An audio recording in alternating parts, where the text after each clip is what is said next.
Ezekiel chapter 31. In the 11th year, in the 3rd month on the 1st day, the word of the Lord came to me. Son of man, say to Pharaoh, king of Egypt, and to his hordes, who can be compared with you in majesty? Consider Assyria, once a cedar in Lebanon, with beautiful branches overshadowing the forest. It towered on high, its top above the thick foliage. The waters nourished it, deep springs made it grow tall. Their streams flowed all around its base and sent their channels to all the trees of the field. So it towered higher than all the trees of the field. Its boughs increased, and its branches grew long, spreading because of abundant waters. All the birds of the sky nested in its boughs. All the wild animals gave birth under its branches. All the great nations lived in its shade. It was majestic in beauty with its spreading boughs, for its roots went down to abundant waters. The cedars in the garden of God could not rival it, nor could the junipers equal its boughs, nor could the plane trees compare with its branches. No tree in the garden of God could match its beauty. I made it beautiful, with abundant branches, the envy of all the trees of Eden in the garden of God. Therefore this is what the sovereign Lord says. Because the great cedar towered over the thick foliage, and because it was proud of its height, I gave it into the hands of the ruler of the nations, for him to deal with according to its wickedness. I cast it aside, and the most ruthless of foreign nations cut it down and left it. Its boughs fell on the mountains and in all the valleys. Its branches lay broken in all the ravines of the land. All the nations of the earth came out from under its shade and left it. All the birds settled on the fallen tree, and all the wild animals lived among its branches. Therefore no other trees by the waters are ever to tower proudly on high, lifting their tops above the thick foliage. No other trees so well watered are ever to reach such a height. They are all destined for death, for the earth below, among mortals who go down to the realm of the dead. This is what the sovereign Lord says. On the day it was brought down to the realm of the dead, I covered the deep springs with mourning for it. I held back its streams, its abundant waters were restrained. Because of it, I clothed Lebanon with gloom, and all the trees of the field withered away. I made the nations tremble at the sound of its fall, when I brought it down to the realm of the dead, to be with those who go down to the pit. Then all the trees of Eden, the choicest and best of Lebanon, the well-watered trees, were consoled in the earth below.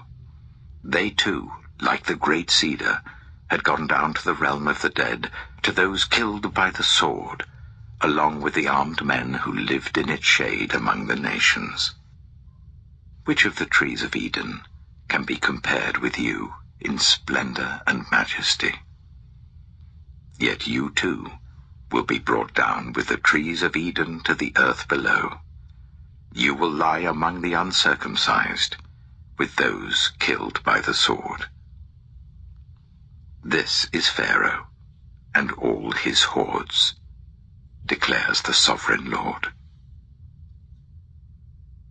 Ezekiel chapter 32. In the 12th year, in the 12th month on the 1st day, the word of the Lord came to me.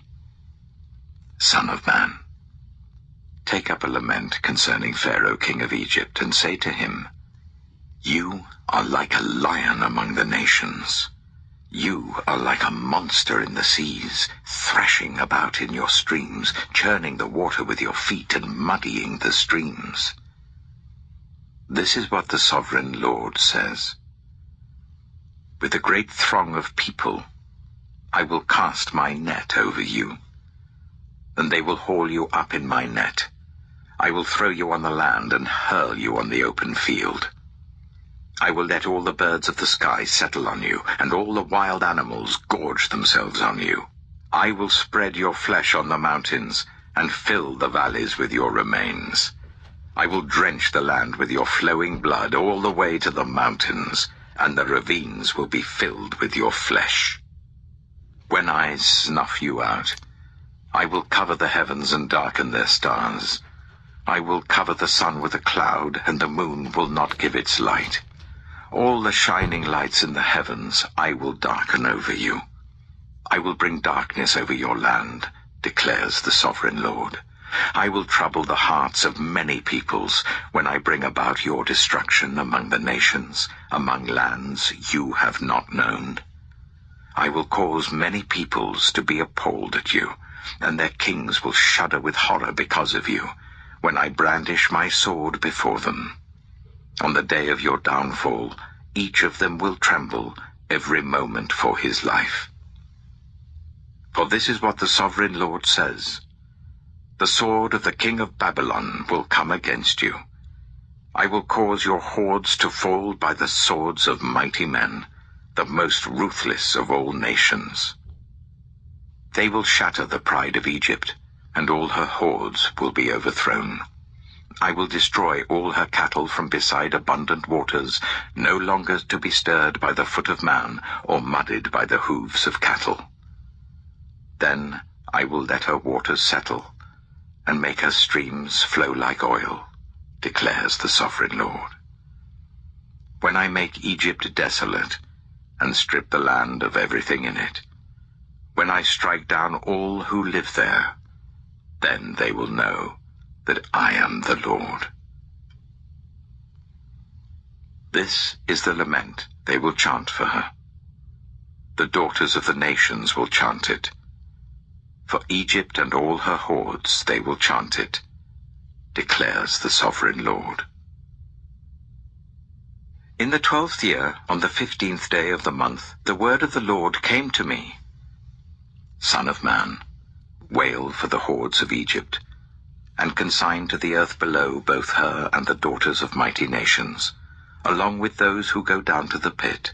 Say to them, are you more favored than others? Go down and be laid among the uncircumcised.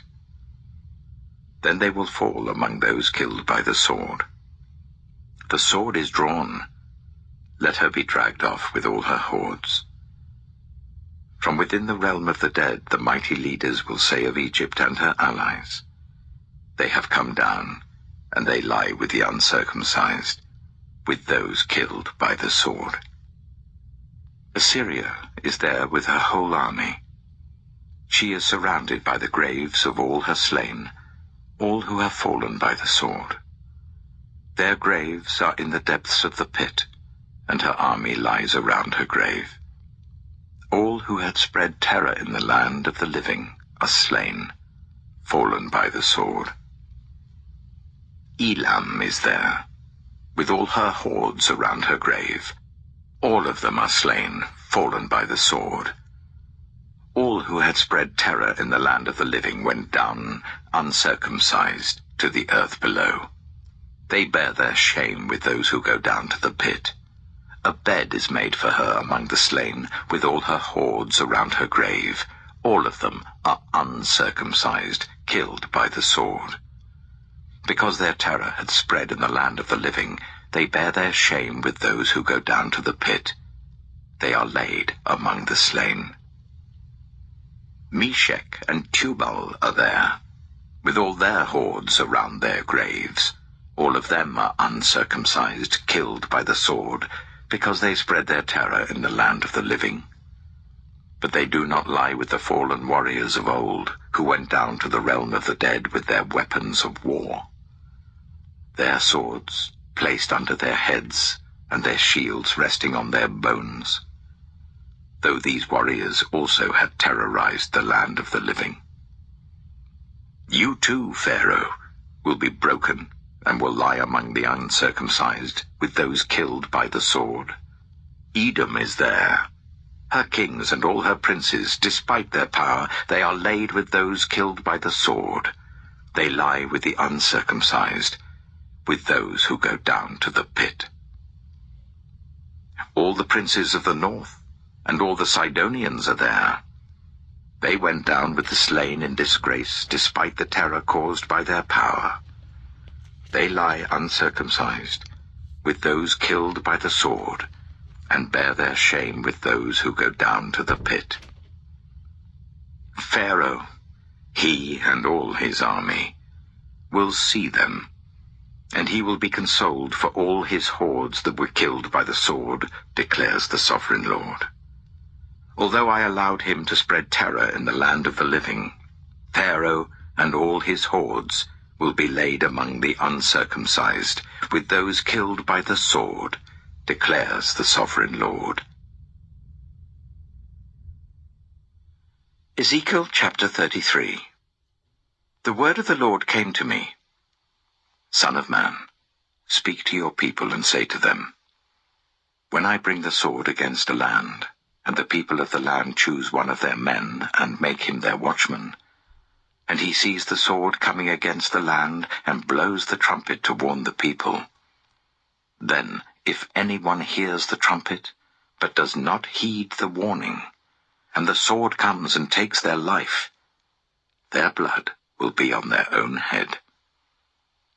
Since they heard the sound of the trumpet but did not heed the warning, their blood will be on their own head. If they had heeded the warning, they would have saved themselves. But if the watchman sees the sword coming and does not blow the trumpet to warn the people, and the sword comes and takes someone's life, that person's life will be taken because of their sin. But I will hold the watchman accountable for their blood. Son of man, I have made you a watchman for the people of Israel. So hear the word I speak, and give them warning from me.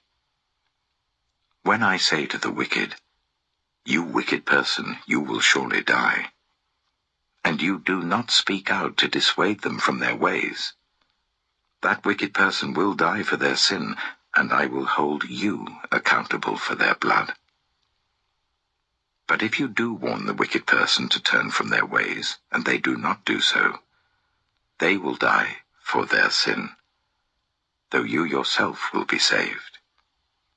Son of man, say to the Israelites, this is what you are saying, our offenses and sins weigh us down, and we are wasting away because of them. How then can we live? Say to them, as surely as I live, declares the sovereign Lord, I take no pleasure in the death of the wicked, but rather that they turn from their ways and live. Turn from your evil ways. Why will you die, people of Israel? Therefore, Son of man, say to your people, if someone who is righteous disobeys, that person's former righteousness will count for nothing. And if someone who is wicked repents, that person's former wickedness will not bring condemnation. The righteous person who sins will not be allowed to live, even though they were formerly righteous. If I tell a righteous person that they will surely live, but then they trust in their righteousness and do evil, none of the righteous things that person has done will be remembered. They will die for the evil they have done. And if I say to a wicked person, you will surely die, but they then turn away from their sin and do what is just and right, if they give back what they took in pledge for a loan, return what they have stolen, follow the decrees that give life, and do no evil, that person will surely live. They will not die. None of the sins that person has committed will be remembered against them.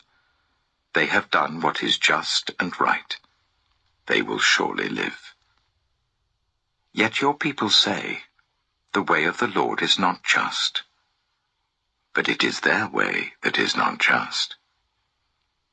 If a righteous person turns from their righteousness and does evil, they will die for it. And if a wicked person turns away from their wickedness and does what is just and right, they will live by doing so. Yet you Israelites say, the way of the Lord is not just. But I will judge each of you according to your own ways. In the 12th year of our exile, in the 10th month on the 5th day, a man who had escaped from Jerusalem came to me and said, "The city has fallen." Now the evening before the man arrived, the hand of the Lord was on me, and he opened my mouth before the man came to me in the morning. So my mouth was opened, and I was no longer silent. Then the word of the Lord came to me, "Son of man, the people living in those ruins in the land of Israel are saying, 'Abraham was only one man, yet he possessed the land. But we are many. Surely the land has been given to us as our possession.' Therefore say to them, 'This is what the sovereign Lord says. Since you eat meat with the blood still in it, and look to your idols and shed blood, should you then possess the land? You rely on your sword, you do detestable things, and each of you defiles his neighbor's wife. Should you then possess the land? Say this to them, 'This is what the sovereign Lord says. As surely as I live, those who are left in the ruins will fall by the sword. Those out in the country I will give to the wild animals to be devoured, and those in strongholds and caves will die of a plague. I will make the land a desolate waste, and her proud strength will come to an end, and the mountains of Israel will become desolate, so that no one will cross them. Then they will know that I am the Lord, when I have made the land a desolate waste because of all the detestable things they have done. As for you, son of man, your people are talking together about you by the walls and at the doors of their houses, saying to each other, 'Come and hear the message that has come from the Lord.' My people come to you as they usually do, and sit before you to hear your words, but they do not put them into practice. Their mouths speak of love, but their hearts are greedy for unjust gain. Indeed, to them, you are nothing more than one who sings love songs with a beautiful voice and plays an instrument well. For they hear your words, but do not put them into practice. When all this comes true, and it surely will, then they will know that a prophet has been among them." Ezekiel chapter 34. The word of the Lord came to me. Son of man, prophesy against the shepherds of Israel. Prophesy and say to them, "This is what the sovereign Lord says. Woe to you shepherds of Israel who only take care of yourselves. Should not shepherds take care of the flock? You eat the curds, clothe yourselves with the wool, and slaughter the choice animals, but you do not take care of the flock. You have not strengthened the weak or healed those who are ill or bound up the injured. You have not brought back the strays or searched for the lost. You have ruled them harshly and brutally. So they were scattered because there was no shepherd. And when they were scattered, they became food for all the wild animals. My sheep wandered over all the mountains and on every high hill. They were scattered over the whole earth, and no one searched or looked for them. Therefore, you shepherds, hear the word of the Lord. As surely as I live, declares the sovereign Lord, because my flock lacks a shepherd, and so has been plundered, and has become food for all the wild animals, and because my shepherds did not search for my flock, but cared for themselves rather than for my flock, therefore, you shepherds, hear the word of the Lord. This is what the sovereign Lord says. I am against the shepherds, and will hold them accountable for my flock. I will remove them from tending the flock, so that the shepherds can no longer feed themselves. I will rescue my flock from their mouths, and it will no longer be food for them. For this is what the sovereign Lord says, I myself will search for my sheep and look after them. As a shepherd looks after his scattered flock when he is with them, so will I look after my sheep. I will rescue them from all the places where they were scattered on a day of clouds and darkness. I will bring them out from the nations and gather them from the countries, and I will bring them into their own land. I will pasture them on the mountains of Israel, in the ravines and in all the settlements in the land. I will tend them in a good pasture, and the mountain heights of Israel will be their grazing land. There they will lie down in good grazing land, and there they will feed in a rich pasture on the mountains of Israel. I myself will tend my sheep and make them lie down, declares the sovereign Lord. I will search for the lost and bring back the strays. I will bind up the injured and strengthen the weak. But the sleek and the strong I will destroy. I will shepherd the flock with justice. As for you, my flock, this is what the sovereign Lord says. I will judge between one sheep and another, and between rams and goats. Is it not enough for you to feed on the good pasture? Must you also trample the rest of your pasture with your feet? Is it not enough for you to drink clear water? Must you also muddy the rest with your feet? Must my flock feed on what you have trampled, and drink what you have muddied with your feet? Therefore this is what the sovereign Lord says to them. See, I myself will judge between the fat sheep and the lean sheep. Because you shove with flank and shoulder, butting all the weak sheep with your horns until you have driven them away, I will save my flock, and they will no longer be plundered. I will judge between one sheep and another. I will place over them one shepherd, my servant David, and he will tend them. He will tend them and be their shepherd. I, the Lord, will be their God, and my servant David will be prince among them. I, the Lord, have spoken. I will make a covenant of peace with them and rid the land of savage beasts, so that they may live in the wilderness and sleep in the forests in safety.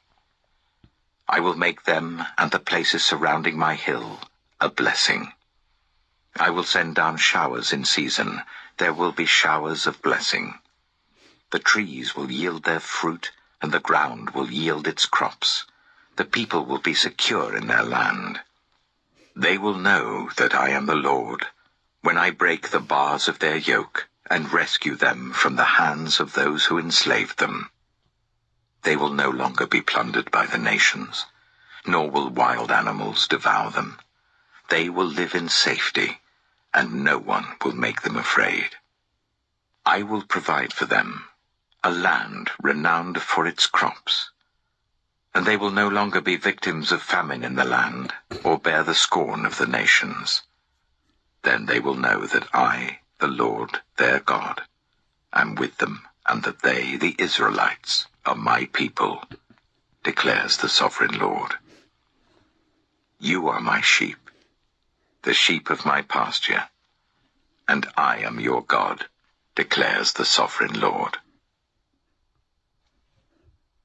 Ezekiel chapter 35. The word of the Lord came to me.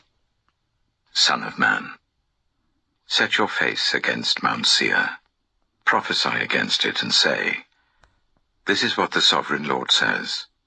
I am against you, Mount Seir, and I will stretch out my hand against you, and make you a desolate waste.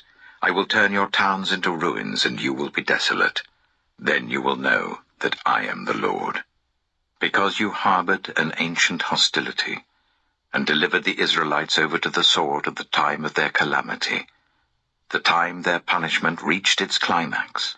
Therefore, as surely as I live, declares the sovereign Lord, I will give you over to bloodshed, and it will pursue you. Since you did not hate bloodshed, bloodshed will pursue you. I will make Mount Seir a desolate waste, and cut off from it all who come and go. I will fill your mountains with the slain. Those killed by the sword will fall on your hills, and in your valleys, and in all your ravines. I will make you desolate forever. Your towns will not be inhabited. Then you will know that I am the Lord. Because you have said, these 2 nations and countries will be ours, and we will take possession of them, even though I, the Lord, was there. Therefore, as surely as I live, declares the sovereign Lord, I will treat you in accordance with the anger and jealousy you showed in your hatred of them, and I will make myself known among them when I judge you. Then you will know that I, the Lord, have heard all the contemptible things you have said against the mountains of Israel. You said, they have been laid waste and have been given over to us to devour. You boasted against me, and spoke against me without restraint, and I heard it.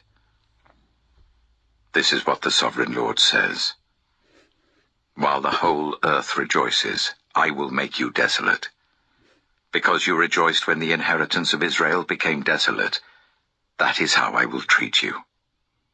You will be desolate, Mount Seir, you and all of Edom. Then they will know that I am the Lord. Ezekiel chapter 36.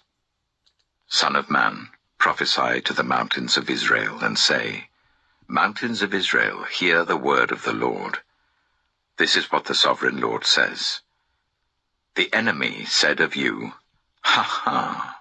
The ancient heights have become our possession. Therefore prophesy and say, This is what the sovereign Lord says. Because they have ravaged and crushed you from every side, so that you became the possession of the rest of the nations, and the object of people's malicious talk and slander. Therefore, mountains of Israel, hear the word of the sovereign Lord. This is what the sovereign Lord says to the mountains and hills, to the ravines and valleys, to the desolate ruins and the deserted towns that have been plundered and ridiculed by the rest of the nations around you. This is what the sovereign Lord says. In my burning zeal I have spoken against the rest of the nations, and against Edom, for with glee and with malice in their hearts they made my land their possession, so that they might plunder its pasture land. Therefore, prophesy concerning the land of Israel, and say to the mountains and hills, to the ravines and valleys, This is what the sovereign Lord says. I speak in my jealous wrath because you have suffered the scorn of the nations. Therefore this is what the sovereign Lord says. I swear, with uplifted hand, that the nations around you will also suffer scorn. But you, mountains of Israel, will produce branches and fruit for my people Israel, for they will soon come home. I am concerned for you, and will look on you with favor. You will be plowed and sown, and I will cause many people to live on you, yes, all of Israel. The towns will be inhabited and the ruins rebuilt. I will increase the number of people and animals living on you, and they will be fruitful and become numerous. I will settle people on you as in the past, and will make you prosper more than before. Then you will know that I am the Lord. I will cause people, my people Israel, to live on you. They will possess you, and you will be their inheritance. You will never again deprive them of their children. This is what the sovereign Lord says. Because some say to you, You devour people and deprive your nation of its children. Therefore, you will no longer devour people or make your nation childless, declares the sovereign Lord. No longer will I make you hear the taunts of the nations, and no longer will you suffer the scorn of the peoples or cause your nation to fall, declares the sovereign Lord. Again the word of the Lord came to me, Son of man. When the people of Israel were living in their own land, they defiled it by their conduct and their actions. Their conduct was like a woman's monthly uncleanness in my sight. So I poured out my wrath on them because they had shed blood in the land, and because they had defiled it with their idols. I dispersed them among the nations, and they were scattered through the countries, I judged them according to their conduct and their actions. And wherever they went among the nations, they profaned my holy name. For it was said of them, 'These are the Lord's people,' and yet they had to leave his land. I had concern for my holy name, which the people of Israel profaned among the nations where they had gone. Therefore say to the Israelites, 'This is what the sovereign Lord says. It is not for your sake, people of Israel, that I am going to do these things, but for the sake of my holy name, which you have profaned among the nations where you have gone. I will show the holiness of my great name, which has been profaned among the nations, the name you have profaned among them. Then the nations will know that I am the Lord, declares the sovereign Lord, when I am proved holy through you before their eyes. For I will take you out of the nations. I will gather you from all the countries and bring you back into your own land. I will sprinkle clean water on you, and you will be clean. I will cleanse you from all your impurities and from all your idols. I will give you a new heart and put a new spirit in you. I will remove from you your heart of stone and give you a heart of flesh. And I will put my spirit in you and move you to follow my decrees and be careful to keep my laws. Then you will live in the land I gave your ancestors. You will be my people, and I will be your God. I will save you from all your uncleanness. I will call for the corn and make it plentiful and will not bring famine upon you. I will increase the fruit of the trees and the crops of the field, so that you will no longer suffer disgrace among the nations because of famine. Then you will remember your evil ways and wicked deeds, and you will loathe yourselves for your sins and detestable practices. I want you to know that I am not doing this for your sake, declares the sovereign Lord. Be ashamed and disgraced for your conduct, people of Israel. This is what the sovereign Lord says. On the day I cleanse you from all your sins, I will resettle your towns, and the ruins will be rebuilt. The desolate land will be cultivated instead of lying desolate in the sight of all who pass through it. They will say, 'This land that was laid waste has become like the Garden of Eden.' The cities that were lying in ruins, desolate and destroyed, are now fortified and inhabited. Then the nations around you that remain will know that I, the Lord, have rebuilt what was destroyed and have replanted what was desolate. I, the Lord, have spoken, and I will do it. This is what the sovereign Lord says. Once again, I will yield to Israel's plea and do this for them. I will make their people as numerous as sheep, as numerous as the flocks for offerings at Jerusalem during her appointed festivals. So will the ruined cities be filled with flocks of people. Then they will know that I am the Lord. Ezekiel chapter 37. The hand of the Lord was on me, and he brought me out by the Spirit of the Lord, and set me in the middle of a valley. It was full of bones. He led me to and fro among them, and I saw a great many bones on the floor of the valley, bones that were very dry.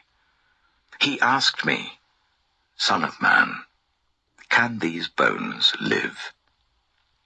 I said, Sovereign Lord, you alone know.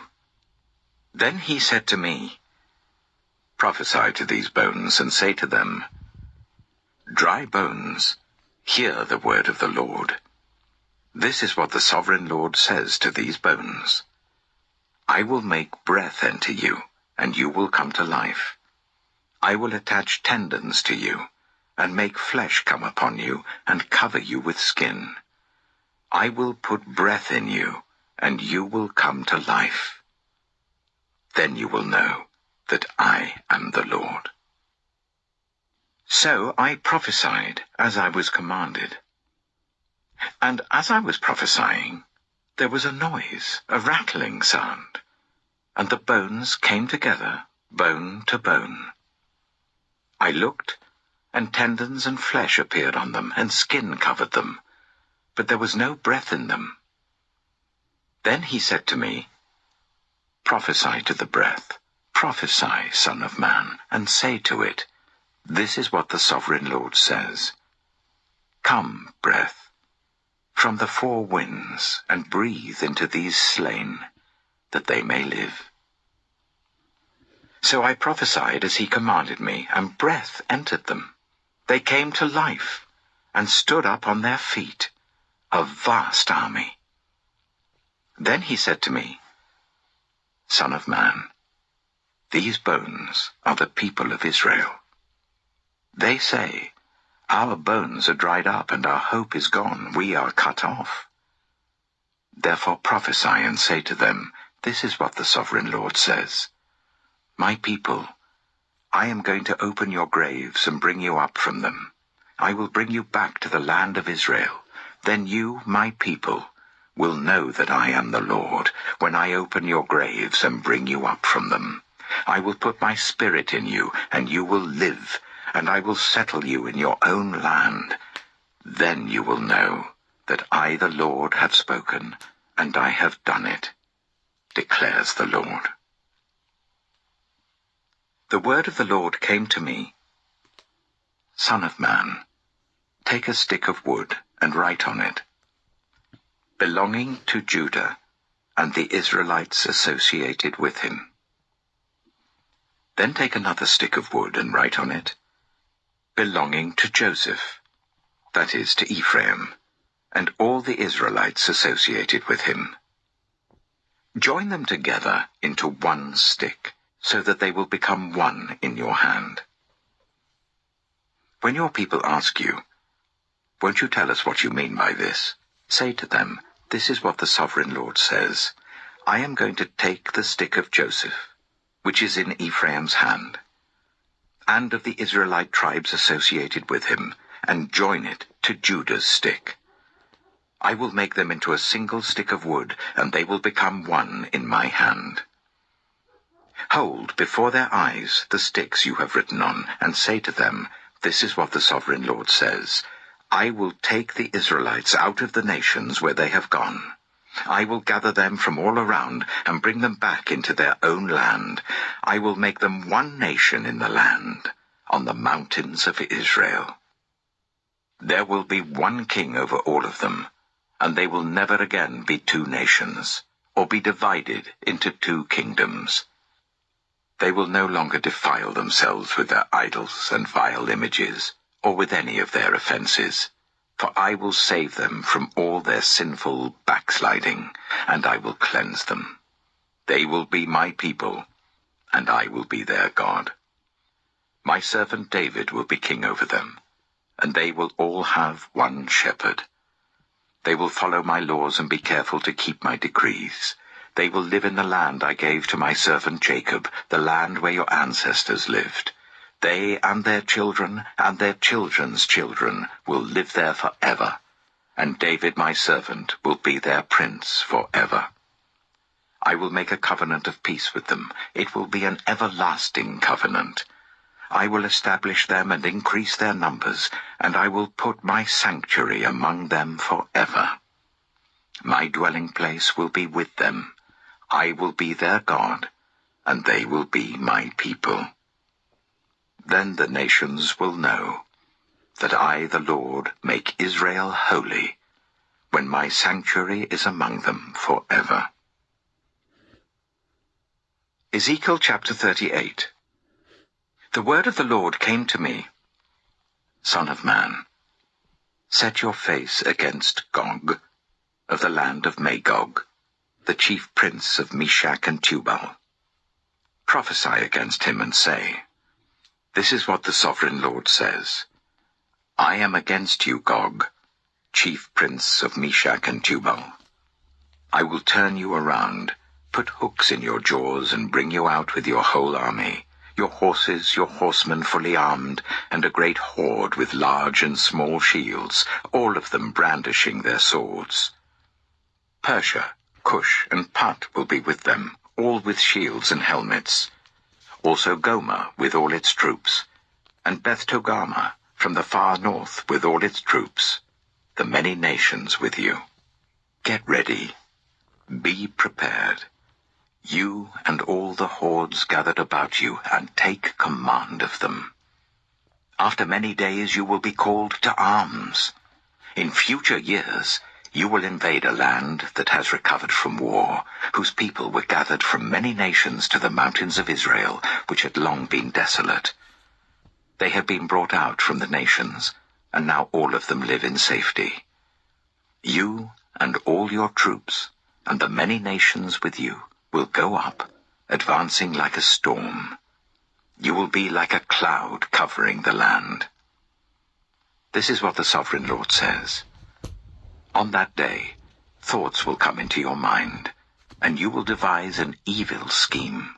You will say, I will invade a land of unwalled villages. I will attack a peaceful and unsuspecting people, all of them living without walls and without gates and bars. I will plunder and loot and turn my hand against the resettled ruins, and the people gathered from the nations, rich in livestock and goods, living at the center of the land. Sheba and Dedan, and the merchants of Tarshish, and all her villages will say to you, Have you come to plunder? Have you gathered your hordes to loot, to carry off silver and gold, to take away livestock and goods, and to seize much plunder? Therefore, Son of Man, prophesy and say to Gog, This is what the Sovereign Lord says. In that day, when my people Israel are living in safety, will you not take notice of it? You will come from your place in the far north, you and many nations with you, all of them riding on horses, a great horde, a mighty army. You will advance against my people Israel, like a cloud that covers the land. In days to come, Gog, I will bring you against my land, so that the nations may know me when I am proved holy through you before their eyes. This is what the Sovereign Lord says. You are the one I spoke of in former days by my servants, the prophets of Israel. At that time, they prophesied for years that I would bring you against them. This is what will happen in that day.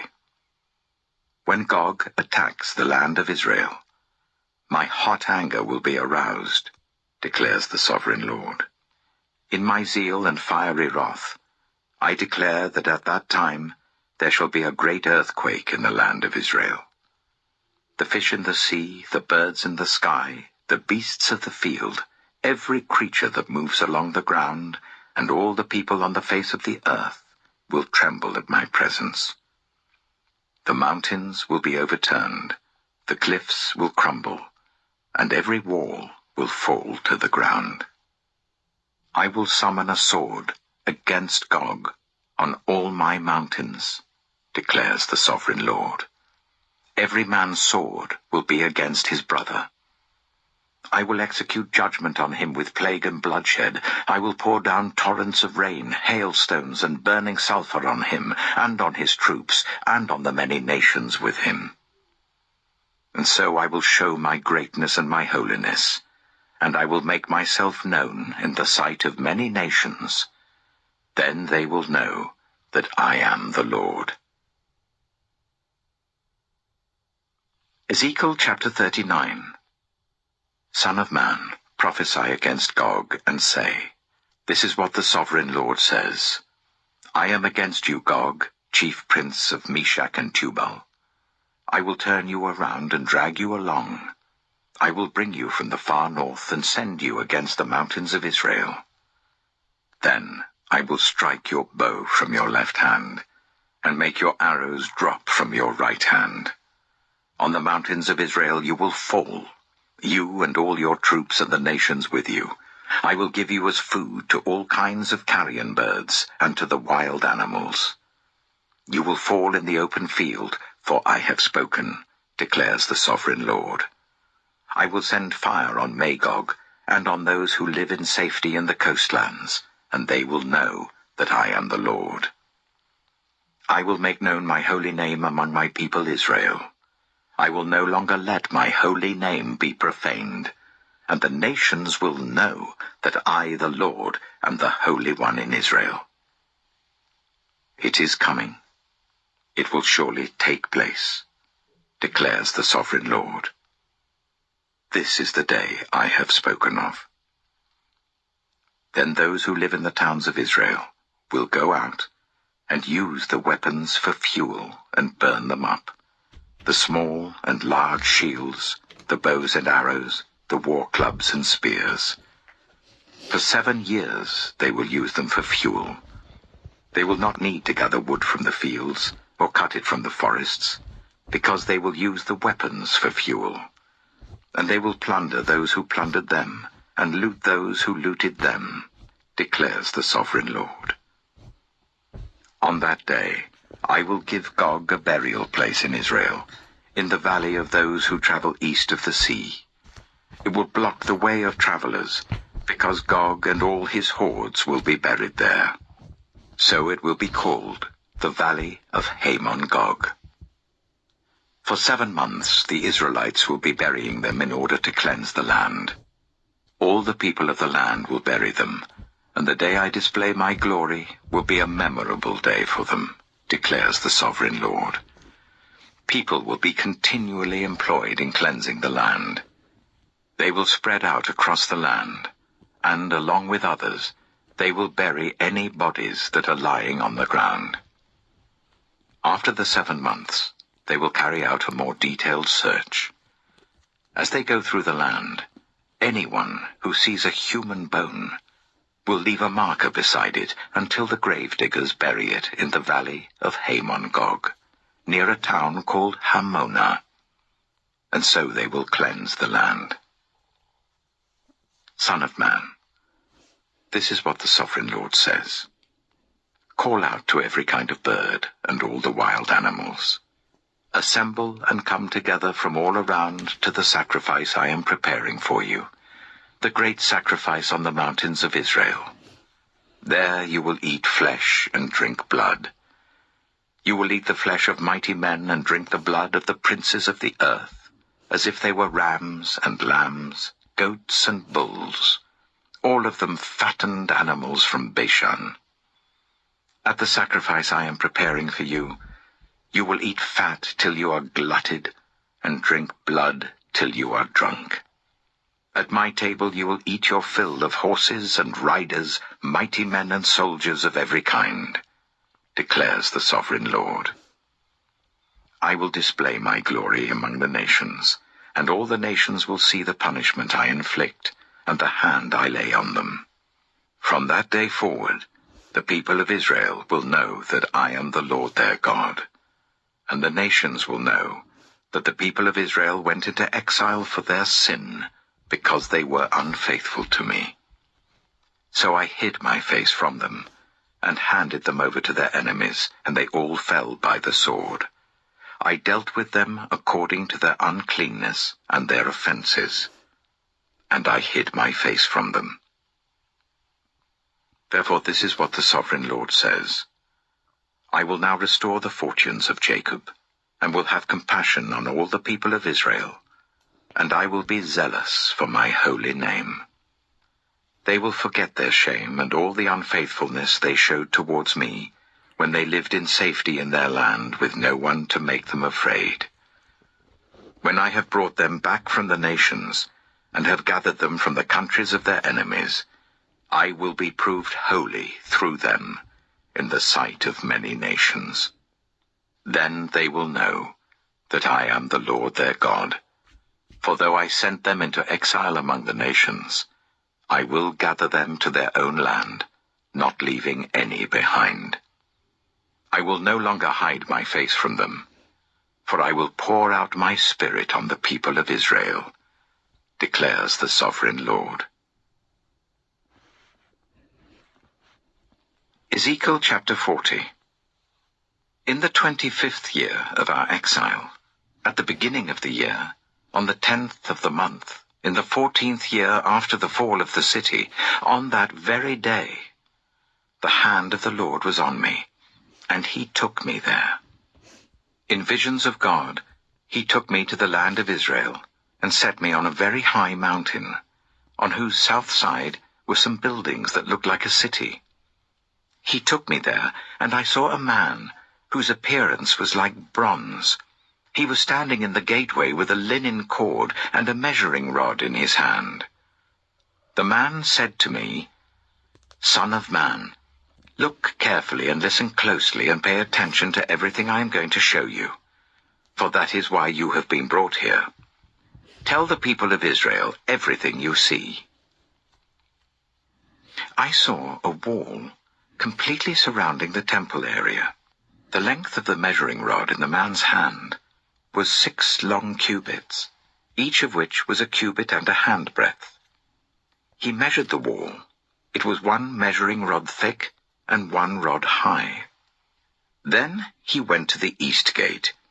He climbed its steps and measured the threshold of the gate. It was 1 rod deep.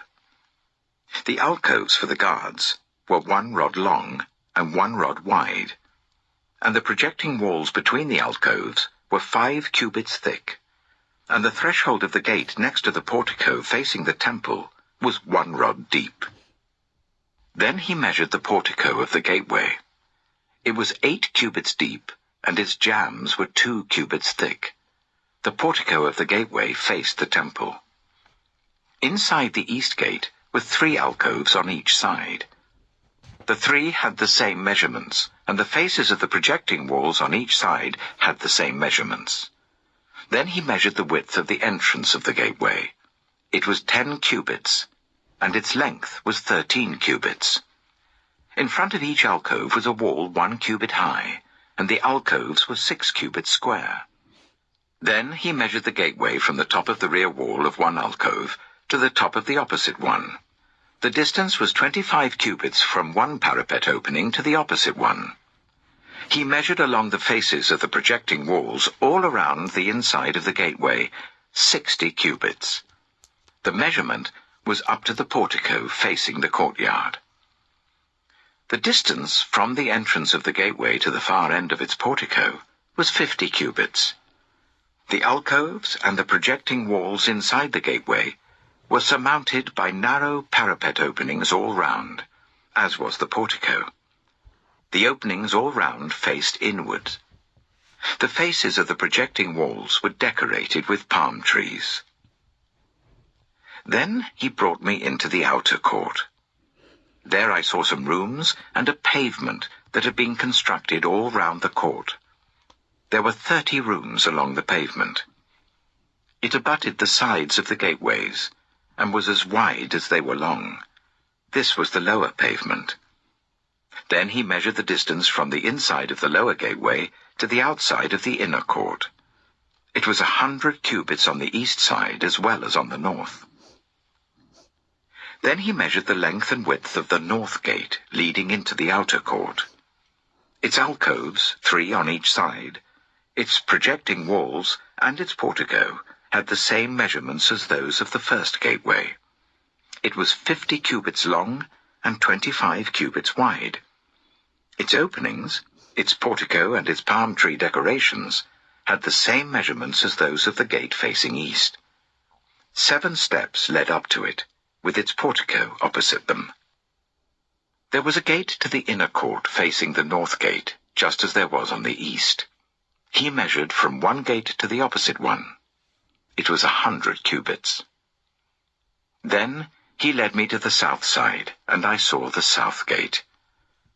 He measured its jambs and its portico, and they had the same measurements as the others. The gateway and its portico had narrow openings all round, like the openings of the others. It was 50 cubits long and 25 cubits wide. 7 steps led up to it, with its portico opposite them. It had palm tree decorations on the faces of the projecting walls on each side. The inner courts also had a gate facing south. and he measured from this gate to the outer gate on the south side. It was 100 cubits. Then he brought me into the inner court, through the south gate, and he measured the south gate. It had the same measurements as the others. Its alcoves, its projecting walls, and its portico had the same measurements as the others. The gateway and its portico had openings all round. It was 50 cubits long and 25 cubits wide. The porticos of the gateways around the inner court were 25 cubits wide and 5 cubits deep. Its portico faced the outer court. Palm trees decorated its jambs, and 8 steps led up to it. Then he brought me to the inner court on the east side, and he measured the gateway. It had the same measurements as the others. Its alcoves, its projecting walls, and its portico had the same measurements as the others. The gateway and its portico had openings all round. It was 50 cubits long and 25 cubits wide. Its portico faced the outer court. Palm trees decorated the jambs on either side, and 8 steps led up to it. Then he brought me to the north gate and measured it. It had the same measurements as the others, as did its alcoves, its projecting walls, and its portico, and it had openings all round. It was 50 cubits long and 25 cubits wide. Its portico faced the outer court. Palm trees decorated the jambs on either side, and 8 steps led up to it. A room with a doorway was by the portico in each of the inner gateways, where the burnt offerings were washed. In the portico of the gateway were 2 tables on each side, on which the burnt offerings, sin offerings, and guilt offerings were slaughtered. By the outside wall of the portico of the gateway, near the steps at the entrance of the north gateway, were 2 tables, and on the other side of the steps were 2 tables. So there were 4 tables on one side of the gateway, and 4 on the other, 8 tables in all, on which the sacrifices were slaughtered. There were also 4 tables of dressed stone for the burnt offerings, each 1.5 cubits long, 1.5 cubits wide, and 1 cubit high. On them were placed the utensils for slaughtering the burnt offerings and the other sacrifices. And double-pronged hooks, each 1 handbreadth long, were attached to the wall all round. The tables were for the flesh of the offerings. Outside the inner gate, within the inner court, were 2 rooms, one at the side of the north gate facing south, and another at the side of the south gate and facing north. He said to me, "The room facing south is for the priests who guard the temple, and the room facing north is for the priests who guard the altar. These are the sons of Zadok, who are the only Levites who may draw near to the Lord to minister before him." Then he measured the court. It was square, 100 cubits long and 100 cubits wide, and the altar was in front of the temple. He brought me to the portico of the temple, and measured the jambs of the portico. They were 5 cubits wide on either side. The width of the entrance was 14 cubits, and its projecting walls were 3 cubits wide on either side. The portico was 20 cubits wide, and 12 cubits from front to back. It was reached by a flight of stairs, and there were pillars on each side of the jambs.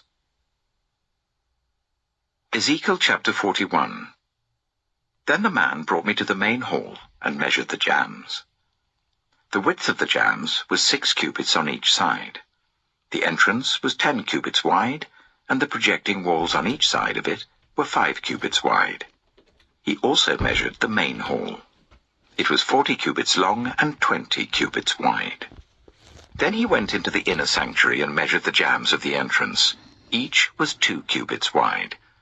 The entrance was 6 cubits wide, and the projecting walls on each side of it were 7 cubits wide.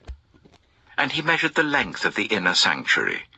It was 20 cubits, and its width was 20 cubits across the end of the main hall. He said to me, "This is the most holy place." Then he measured the wall of the temple. It was 6 cubits thick, and each side room round the temple was 4 cubits wide. The side rooms were on 3 levels, one above another, 30 on each level. There were ledges all round the wall of the temple to serve as supports for the side rooms, so that the supports were not inserted into the wall of the temple. The side rooms all round the temple were wider at each successive level. The structure surrounding the temple was built in ascending stages, so that the rooms widened as one went upwards. A stairway went up from the lowest floor to the top floor, through the middle floor. I saw that the temple had a raised base all round it, forming the foundation of the side rooms. It was the length of the rod, 6 long cubits. The outer wall of the side rooms was 5 cubits thick. The open area between the side rooms of the temple and the priests' rooms was 20 cubits wide all round the temple. There were entrances to the side rooms from the open area, one on the north and another on the south, and the base adjoining the open area was 5 cubits wide all round. The building facing the temple courtyard on the west side was 70 cubits wide. The wall of the building was 5 cubits thick all round, and its length was 90 cubits. Then he measured the temple. It was 100 cubits long, and the temple courtyard and the building with its walls were also 100 cubits long. The width of the temple courtyard on the east, including the front of the temple, was 100 cubits. Then he measured the length of the building facing the courtyard at the rear of the temple, including its galleries on each side. It was 100 cubits. The main hall, the inner sanctuary, and the portico facing the court, as well as the thresholds and the narrow windows and galleries round the 3 of them, everything beyond and including the threshold, was covered with wood. The floor, the wall up to the windows, and the windows were covered. In the space above the outside of the entrance to the inner sanctuary, and on the walls at regular intervals all round the inner and outer sanctuary, were carved cherubim and palm trees. Palm trees alternated with cherubim. Each cherub had 2 faces. The face of a human being towards the palm tree on one side, and the face of a lion towards the palm tree on the other. They were carved all round the whole temple. From the floor to the area above the entrance, cherubim and palm trees were carved on the wall of the main hall. The main hall had a rectangular door frame, and the one at the front of the most holy place was similar. There was a wooden altar 3 cubits high and 2 cubits square. Its corners, its base, and its sides were of wood. The man said to me, "This is the table that is before the Lord." Both the main hall and the most holy place had double doors. Each door had 2 leaves, 2 hinged leaves for each door. And the doors of the main hall were carved cherubim and palm trees, like those carved on the walls, and there was a wooden overhang on the front of the portico. On the side walls of the portico were narrow windows with palm trees carved on each side. The side rooms of the temple also had overhangs. Ezekiel chapter 42. Then the man led me northward into the outer court, and brought me to the rooms opposite the temple courtyard and opposite the outer wall on the north side. The building whose door faced north was 100 cubits long and 50 cubits wide. Both in the section 20 cubits from the inner court and in the section opposite the pavement of the outer court, gallery faced gallery at the 3 levels. In front of the rooms was an inner passageway 10 cubits wide and 100 cubits long. Their doors were on the north. Now the upper rooms were narrower, for the galleries took more space from them than from the rooms on the lower and middle floors of the building. The rooms on the top floor had no pillars, as the courts had, so they were smaller in floor space than those on the lower and middle floors. There was an outer wall parallel to the rooms and the outer court. It extended in front of the rooms for 50 cubits. While the row of rooms on the side next to the outer court was 50 cubits long, the row on the side nearest the sanctuary was 100 cubits long. The lower rooms had an entrance on the east side, as one enters them from the outer court. On the south side, along the length of the wall of the outer court, adjoining the temple courtyard and opposite the outer wall, were rooms with a passageway in front of them. These were like the rooms on the north.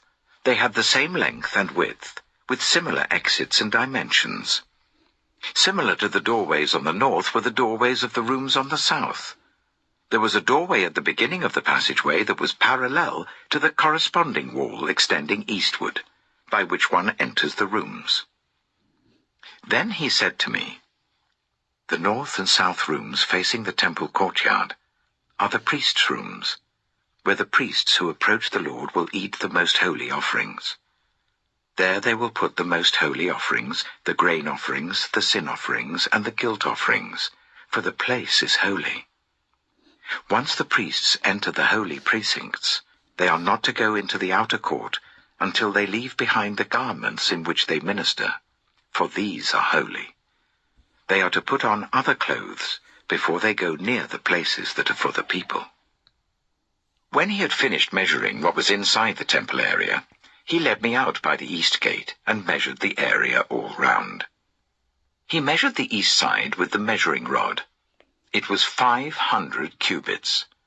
He measured the north side. It was 500 cubits by the measuring rod. He measured the south side. It was 500 cubits by the measuring rod. Then he turned to the west side and measured. It was 500 cubits by the measuring rod. So he measured the area on all four sides. It had a wall round it, 500 cubits long and 500 cubits wide, to separate the holy from the common. Ezekiel chapter 43. Then the man brought me to the gate facing east, and I saw the glory of the God of Israel coming from the east. His voice was like the roar of rushing waters, and the land was radiant with his glory. The vision I saw was like the vision I had seen when he came to destroy the city, and like the visions I had seen by the river Kibar, and I fell face down.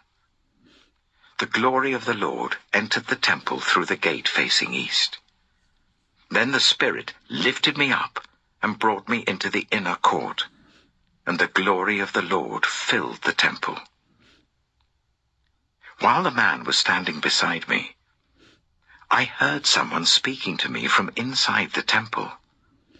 He said, "Son of man, this is the place of my throne, and the place for the soles of my feet. This is where I will live among the Israelites forever. The people of Israel will never again defile my holy name, neither they nor their kings, by their prostitution and the funeral offerings for their kings at their death.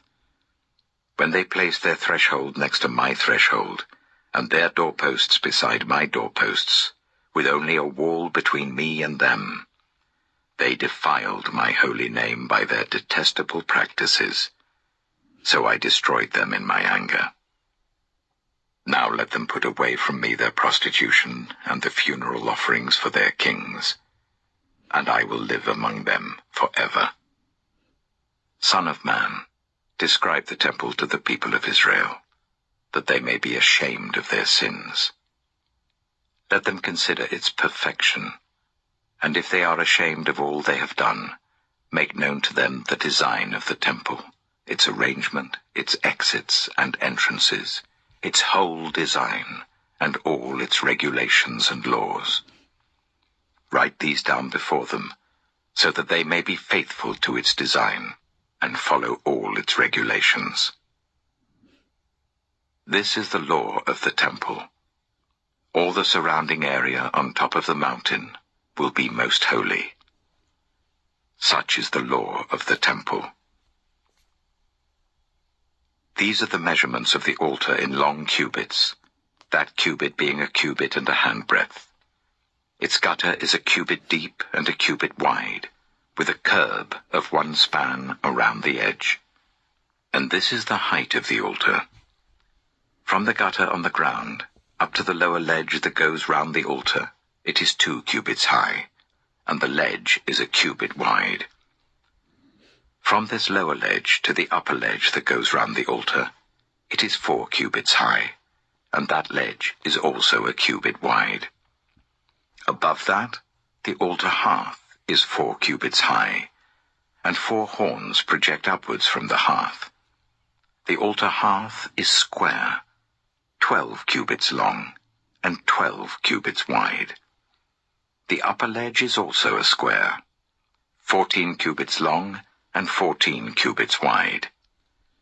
All round the altar is a gutter of 1 cubit, with a curb of half a cubit. The steps of the altar face east. Then he said to me, Son of man, this is what the Sovereign Lord says. These will be the regulations for sacrificing burnt offerings and splashing blood against the altar when it is built. You are to give a young bull as a sin offering to the Levitical priests of the family of Zadok, who come near to minister before me, declares the Sovereign Lord. You are to take some of its blood and put it on the 4 horns of the altar, and on the 4 corners of the upper ledge and all around the rim, and so purify the altar and make atonement for it. You are to take the bull for the sin offering, and burn it in the designated part of the temple area outside the sanctuary.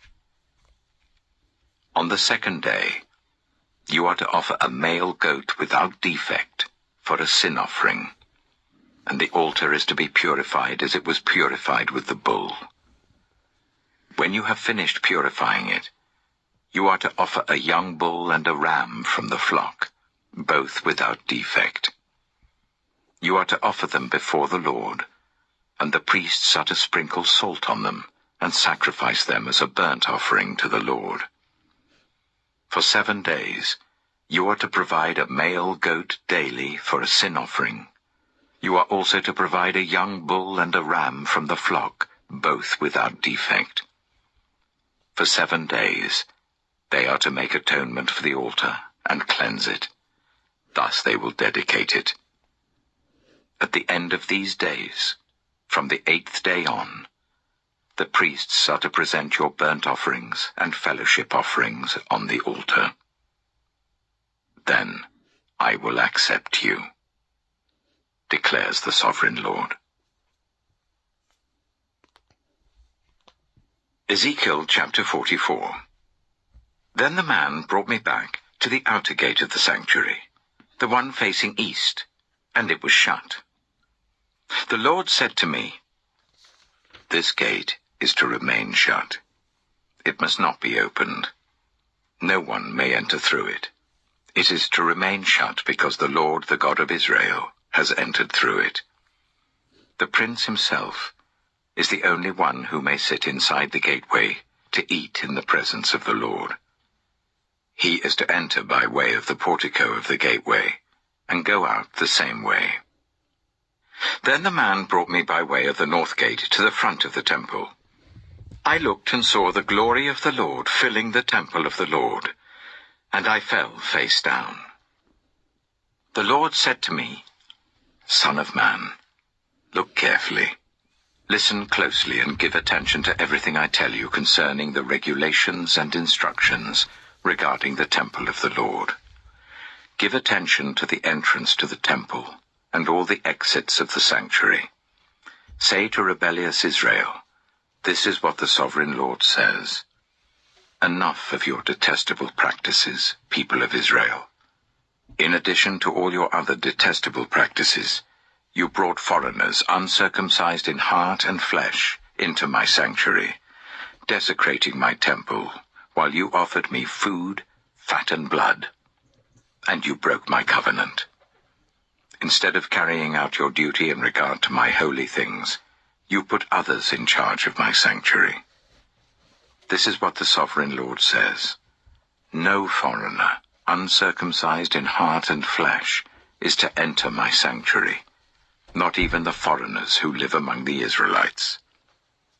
The Levites, who went far from me when Israel went astray, and who wandered from me after their idols, must bear the consequences of their sin. They may serve in my sanctuary, having charge of the gates of the temple and serving in it. They may slaughter the burnt offerings and sacrifices for the people, and stand before the people and serve them. But because they served them in the presence of their idols, and made the people of Israel fall into sin, therefore I have sworn with uplifted hand that they must bear the consequences of their sin, declares the sovereign Lord. They are not to come near to serve me as priests, or come near any of my holy things or my most holy offerings. They must bear the shame of their detestable practices, and I will appoint them to guard the temple for all the work that is to be done in it. But the Levitical priests, who are descendants of Zadok, and who guarded my sanctuary when the Israelites went astray from me, are to come near to minister before me. They are to stand before me to offer sacrifices of fat and blood, declares the sovereign Lord. They alone are to enter my sanctuary. They alone are to come near my table to minister before me and serve me as guards. When they enter the gates of the inner court, they are to wear linen clothes. They must not wear any woolen garment while ministering at the gates of the inner court or inside the temple. They are to wear linen turbans on their heads and linen undergarments round their waists. They must not wear anything that makes them perspire. When they go out into the outer court where the people are, they are to take off the clothes they have been ministering in, and leave them in the sacred rooms, and put on other clothes, so that the people are not consecrated through contact with their garments. They must not shave their heads, or let their hair grow long, but they are to keep the hair of their heads trimmed. No priest is to drink wine when he enters the inner court. They must not marry widows or divorced women. They may marry only virgins of Israelite descent, or widows of priests. They are to teach my people the difference between the holy and the common, and show them how to distinguish between the unclean and the clean. In any dispute, the priests are to serve as judges, and decide it according to my ordinances. They are to keep my laws and my decrees for all my appointed festivals, and they are to keep my Sabbaths holy. A priest must not defile himself by going near a dead person. However, if the dead person was his father or mother, son or daughter, brother or unmarried sister, then he may defile himself. After he is cleansed, he must wait 7 days. On the day he goes into the inner court of the sanctuary to minister in the sanctuary, he is to offer a sin offering for himself, declares the sovereign Lord. I am to be the only inheritance the priests have. You are to give them no possession in Israel. I will be their possession. They will eat the grain offerings, the sin offerings, and the guilt offerings, and everything in Israel devoted to the Lord will belong to them. The best of all the first fruits and of all your special gifts will belong to the priests. You are to give them the first portion of your ground meal, so that a blessing may rest on your household. The priests must not eat anything, whether bird or animal, found dead or torn by wild animals. Ezekiel chapter 45. When you allot the land as an inheritance, you are to present to the Lord a portion of the land as a sacred district, 25,000 cubits long and 20,000 cubits wide. The entire area will be holy. Of this, a section 500 cubits square is to be for the sanctuary, with 50 cubits around it for open land.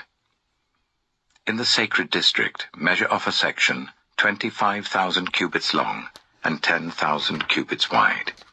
In it will be the sanctuary, the most holy place. It will be the sacred portion of the land for the priests who minister in the sanctuary, and who draw near to minister before the Lord. It will be a place for their houses, as well as a holy place for the sanctuary. An area 25,000 cubits long and 10,000 cubits wide will belong to the Levites, who serve in the temple, as their possession for towns to live in. You are to give the city, as its property, an area 5,000 cubits wide and 25,000 cubits long, adjoining the sacred portion. It will belong to all Israel. The prince will have the land bordering each side of the area formed by the sacred district and the property of the city.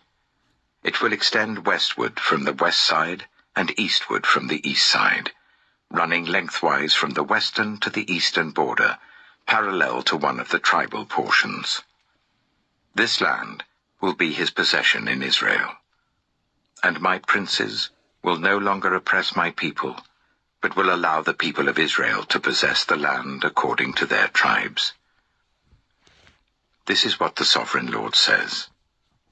You have gone far enough, princes of Israel. Give up your violence and oppression, and do what is just and right. Stop dispossessing my people, declares the Sovereign Lord. You are to use accurate scales, an accurate ephah, and an accurate bath. The ephah and the bath are to be the same size, the bath containing 1/10 of a homer, and the ephah 1/10 of a homer. The homer is to be the standard measure for both. The shekel is to consist of 20 gerahs, 20 shekels plus 25 shekels plus 15 shekels equal 1 minnah. This is the special gift you are to offer. 1/6 of an ephah from each homer of wheat, and 1/6 of an ephah from each homer of barley.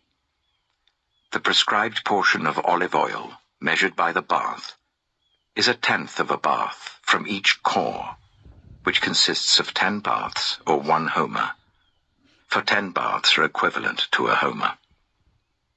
Also 1 sheep is to be taken from every flock of 200 from the well-watered pastures of Israel. These will be used for the grain offerings, burnt offerings, and fellowship offerings, to make atonement for the people, declares the Sovereign Lord. All the people of the land will be required to give this special offering to the prince in Israel. It will be the duty of the prince to provide the burnt offerings, grain offerings, and drink offerings at the festivals, the new moons, and the Sabbaths, at all the appointed festivals of Israel. He will provide the sin offerings, grain offerings, burnt offerings, and fellowship offerings to make atonement for the Israelites. This is what the Sovereign Lord says. In the 1st month on the 1st day, you are to take a young bull without defect and purify the sanctuary. The priest is to take some of the blood of the sin offering and put it on the doorposts of the temple, on the 4 corners of the upper ledge of the altar, and on the gateposts of the inner court. You are to do the same on the 7th day of the month for anyone who sins unintentionally or through ignorance. So you are to make atonement for the temple. In the 1st month, on the 14th day, you are to observe the Passover, a festival lasting 7 days, during which you shall eat bread made without yeast. On that day, the prince is to provide a bull as a sin offering for himself and for all the people of the land.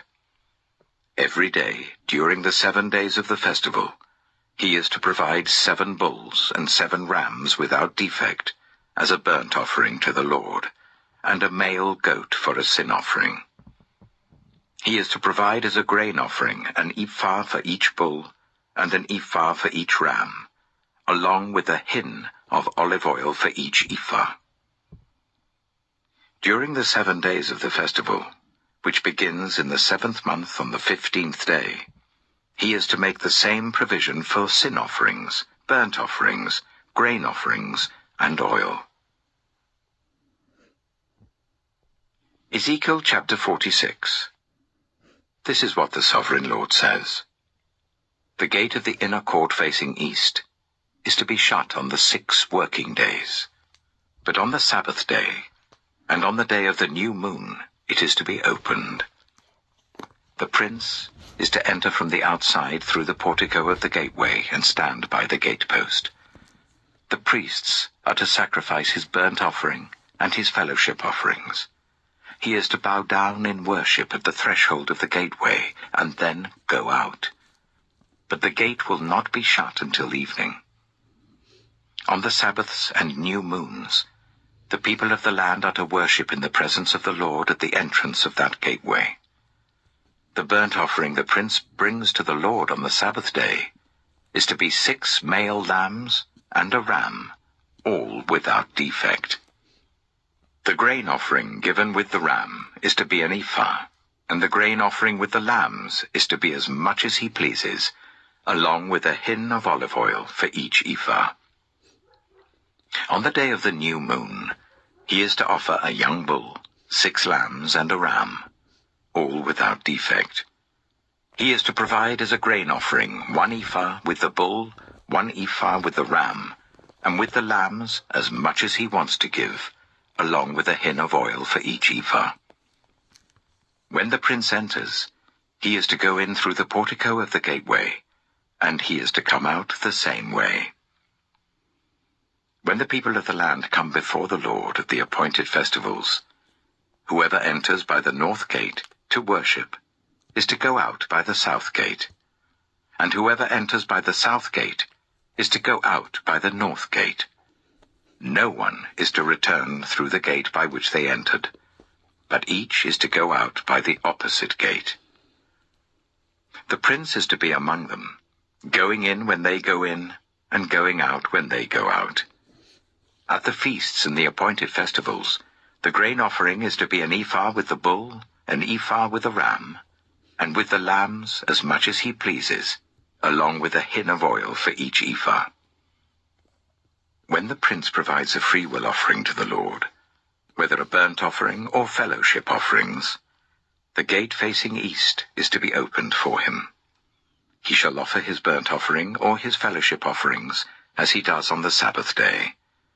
Then he shall go out, and after he has gone out, the gate will be shut. Every day you are to provide a year-old lamb without defect for a burnt offering to the Lord. Morning by morning you shall provide it.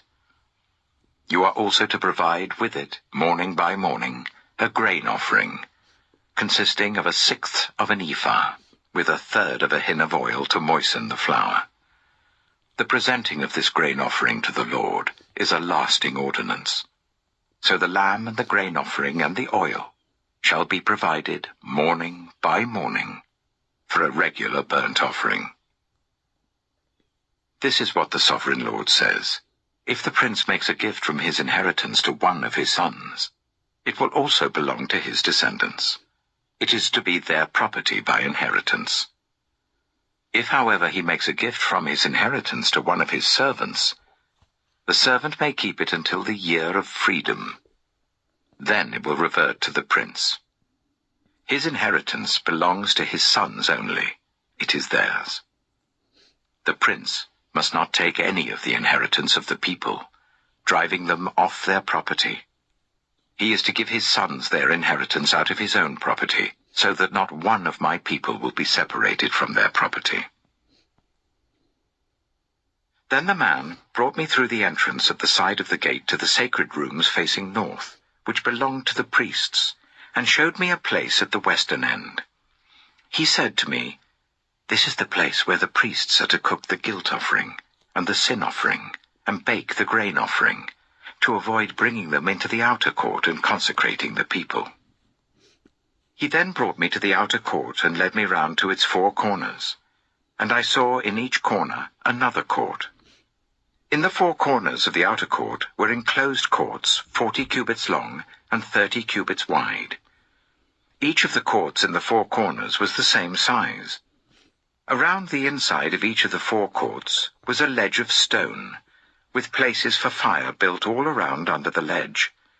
He said to me, "These are the kitchens where those who minister at the temple are to cook the sacrifices of the people."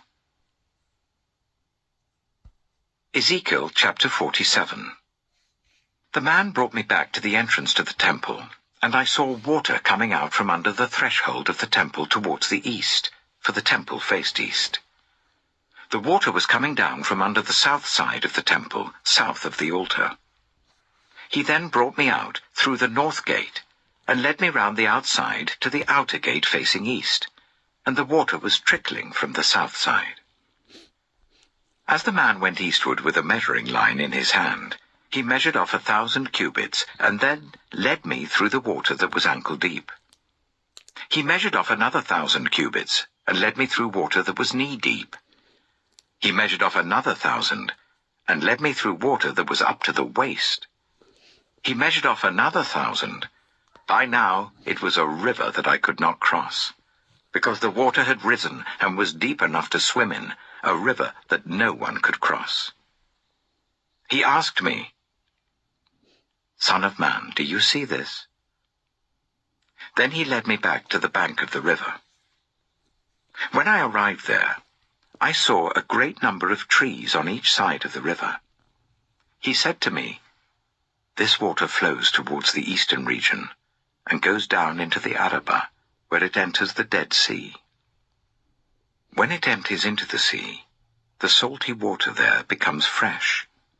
Swarms of living creatures will live wherever the river flows. There will be large numbers of fish because this water flows there and makes the salt water fresh. So where the river flows, everything will live. Fishermen will stand along the shore. From En-Gedi to En-Eglaim, there will be places for spreading nets. The fish will be of many kinds, like the fish of the Mediterranean Sea. But the swamps and marshes will not become fresh. They will be left for salt. Fruit trees of all kinds will grow on both banks of the river. Their leaves will not wither, nor will their fruit fail. Every month they will bear fruit because the water from the sanctuary flows to them. Their fruit will serve for food, and their leaves for healing." This is what the Sovereign Lord says. "These are the boundaries of the land that you will divide among the 12 tribes of Israel as their inheritance, with 2 portions for Joseph. You are to divide it equally among them, because I swore with uplifted hand to give it to your ancestors. This land will become your inheritance. This is to be the boundary of the land. On the north side, it will run from the Mediterranean Sea by the Hethlon road, past Lebo-Hamath to Zedad, Berotha and Sibrim, which lies on the border between Damascus and Hamath, as far as Hazar-Hataikon, which is on the border of Hauran. The boundary will extend from the sea to Hazar-Enan, along the northern border of Damascus, with the border of Hamath to the north. This will be the northern boundary. On the east side, the boundary will run between Hauran and Damascus, along the Jordan between Gilead and the land of Israel to the Dead Sea and as far as Tamar. This will be the eastern boundary. On the south side, it will run from Tamar as far as the waters of Meribah Kadesh, then along the Wadi of Egypt to the Mediterranean Sea. This will be the southern boundary. On the west side, the Mediterranean Sea will be the boundary to a point opposite Lebo-Hamath. This will be the western boundary. You are to distribute this land among yourselves according to the tribes of Israel. You are to allot it as an inheritance for yourselves and for the foreigners residing among you and who have children. You are to consider them as native-born Israelites. Along with you they are to be allotted an inheritance among the tribes of Israel. In whatever tribe a foreigner resides, there you are to give them their inheritance, declares the Sovereign Lord. Ezekiel chapter 48. These are the tribes, listed by name, at the northern frontier. Dan will have 1 portion. It will follow the Hethlon road to Lebo-Hamath. Hazar-Enan and the northern border of Damascus next to Hamath will be part of its border from the east side to the west side. Asher will have 1 portion. It will border the territory of Dan from east to west. Naphtali will have one portion. It will border the territory of Asher from east to west. Manasseh will have one portion. It will border the territory of Naphtali from east to west. Ephraim will have one portion. It will border the territory of Manasseh from east to west. Reuben will have one portion. It will border the territory of Ephraim from east to west. Judah will have one portion. It will border the territory of Reuben from east to west. Bordering the territory of Judah from east to west will be the portion you are to present as a special gift. It will be 25,000 cubits wide, and its length from east to west will equal one of the tribal portions. The sanctuary will be in the center of it. The special portion you are to offer to the Lord will be 25,000 cubits long and 10,000 cubits wide. This will be the sacred portion for the priests. It will be 25,000 cubits long on the north side, 10,000 cubits wide on the west side, 10,000 cubits wide on the east side, and 25,000 cubits long on the south side. In the center of it will be the sanctuary of the Lord. This will be for the consecrated priests, the Zadokites, who were faithful in serving me and did not go astray as the Levites did when the Israelites went astray. It will be a special gift to them from the sacred portion of the land, a most holy portion, bordering the territory of the Levites. Alongside the territory of the priests, the Levites will be allotted a portion of land, 25,000 cubits long and 10,000 cubits wide. Its total length will be 25,000 cubits, and its width 10,000 cubits. They must not sell or exchange any of it. This is the best of the land, and must not pass into other hands, because it is holy to the Lord. The remaining area, 5,000 cubits wide and 25,000 cubits long, will be for the common use of the city, for houses and for pasture land. The city will be in the center of it, and will have these measurements. The north side, 4,500 cubits. The south side, 4,500 cubits. The east side, 4,500 cubits. And the west side, 4,500 cubits. The pasture land for the city will be 250 cubits on the north, 250 cubits on the south, 250 cubits on the east, and 250 cubits on the west. What remains of the area, bordering on the sacred portion and running the length of it, will be 10,000 cubits on the east side and 10,000 cubits on the west side. Its produce will supply food for the workers of the city. The workers from the city who farm it will come from all the tribes of Israel. The entire portion will be a square, 25,000 cubits on each side. As a special gift, you will set aside the sacred portion along with the property of the city. What remains on both sides of the area formed by the sacred portion and the property of the city will belong to the prince. It will extend eastward from the 25,000 cubits of the sacred portion to the eastern border, and westward from the 25,000 cubits to the western border. Both these areas running the length of the tribal portions will belong to the prince, and the sacred portion with the temple sanctuary will be in the center of them. So the property of the Levites and the property of the city will lie in the center of the area that belongs to the prince. The area belonging to the prince will lie between the border of Judah and the border of Benjamin. As for the rest of the tribes, Benjamin will have one portion. It will extend from the east side to the west side. Simeon will have one portion. It will border the territory of Benjamin from east to west. Issachar will have one portion. It will border the territory of Simeon from east to west. Zebulun will have one portion. It will border the territory of Issachar from east to west. Gad will have one portion. It will border the territory of Zebulun from east to west. The southern boundary of Gad will run south from Tamar to the waters of Meribah Kadesh, then along the Wadi of Egypt to the Mediterranean Sea. This is the land you are to allot as an inheritance to the tribes of Israel, and these will be their portions, declares the sovereign Lord. These will be the exits of the city, beginning on the north side, which is 4,500 cubits long. The gates of the city will be named after the tribes of Israel. The 3 gates on the north side will be the gate of Reuben, the gate of Judah, and the gate of Levi.